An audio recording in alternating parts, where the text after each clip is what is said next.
Greetings, adventurers. It's good to see you. I want to talk about Kashi. Kashi was played in another system, which made it difficult to kind of create the concept I really wanted from the very beginning, and I had to evolve into him. He was an elementalist rogue that came from a monk background. And while I never actually took a monk class, I did end up taking the rope dart, which was the main function and purpose of having Kashi. Although there was potential for other mechanics that I would have liked to incorporated and still maintain a balanced character. Fortunately, my system Trinamyk does allow for things like that. However, Kashi and his backstory. Kashi was left by his parents at a lady's house that he didn't know, that he would basically consider a nanny and call her Nanma. His time there, he would spend out mostly in the woods, where he would eventually meet this gal. And this young gal befriended him when he was really a quite ugly character. But eventually, she would yell at Kashi to run.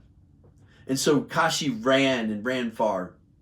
And this would become a later aspect that I would play out in him, that if anyone ever told him to run, Kashi would just full-blown run.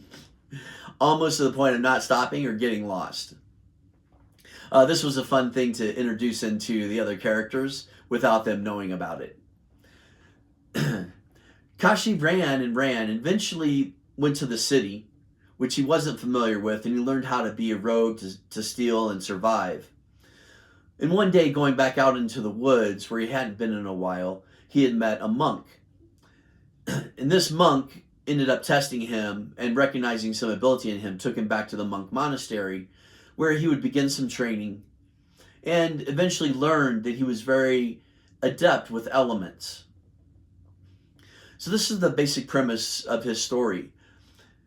So now, as having his parents, a Nanma, the young gal, and a monk, and even a potential monk adversary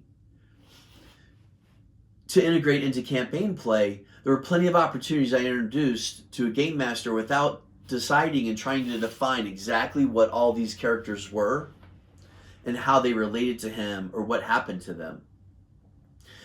In this campaign, nothing was ever brought into play. And it's sad because this was actually like a 5-6 page narrative that I had created for backstory. And so it felt undelivered and unfulfilling from my point of view as what a game master could have offered. And so within the Trinamyk system, I use character class titles that are more adjective or narrative based as descriptors, even if it's a noun. And this can give identity to the character. Then if a player chooses to create a backstory, they can use certain keywords in their backstory that will trigger within pre-written content to help give a tool and integration into the content that a game master can end up using. And I do tend to use the term game master when talking. However, in my system, I use the term adventure master because it's a challenge for both the players and the game master to create and integrate reacting to each other's presentation and actions.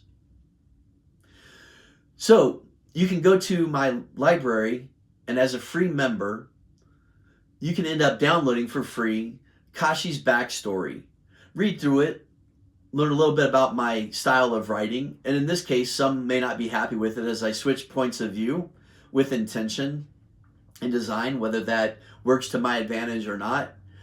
You know, maybe you'll find that you like his backstory and want to integrate elements, or that you can see how to create something that maybe your game master, or as a game master, when you look at other people's backstories, you can help talk with them about how to create moments or interpretations of inclusion into gameplay.